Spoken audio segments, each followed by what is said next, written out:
Dead Moon Visitors by Author Ramenstar. The Dead Moon Visitors. They blasted off in a ship off to Mars, where they headed to the moon. How long would this journey take for them to get there? One was destined for Mars, one ship. For the more advanced astronauts have been there for much longer. It took them 20 years of training in the space program.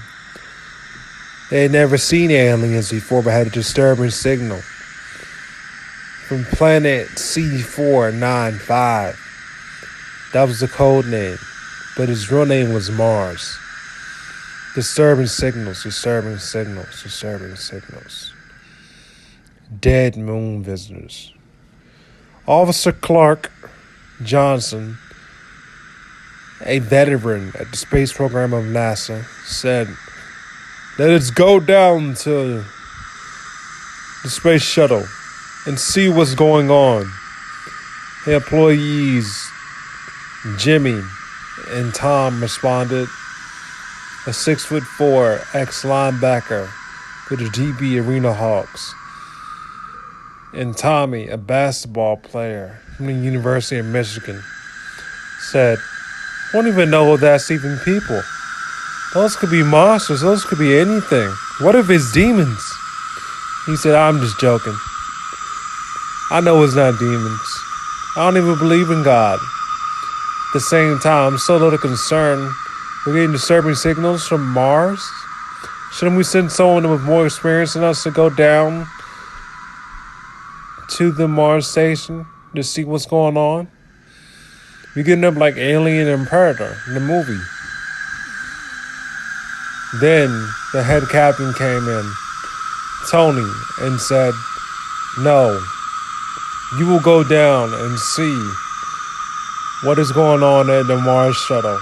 But first you must visit the moon and talk to the visitors, for we have a disturbing signal there." The stations worked as this. Earth had one station of NASA. The moon had another station, and they had several other planets and sources that had multiple stations. Mars was the last one to set up.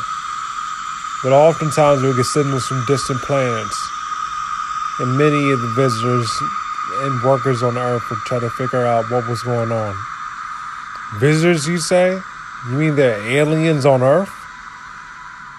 Possibly, but no one was could truly figure out if that was true or not. No one could truly figure out. So, when Tony got the paperwork all together, he sent all three of them off on a spaceship to the moon. When they got there, it was an interesting scene. Many dead bodies. Horrific dead bodies. Terrible dead bodies. Sad, so sad. They looked like they'd been eaten. They decided to split up and see what was going on. See with their weapons who had been eating these dead bodies. They could find nothing. So then Tony said, "Go, Frank, and the rest of you all. Take your weapons and go to Mars. I'm sending backup. You'll rendezvous there." They got to Mars, and with the backup there, the militia, they decided to investigate what was going on in Mars. Still, the same scene, dead bodies.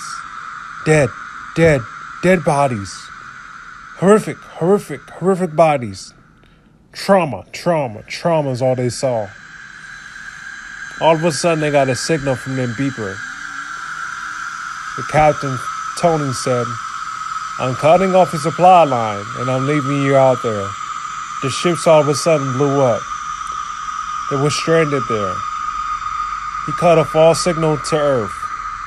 They made emergency phone calls back to their family saying their goodbyes. And that was the end of their story. Dead moon visitors. So who was the dead moon visitors? The ones that had died? Or the visitors who were stuck there?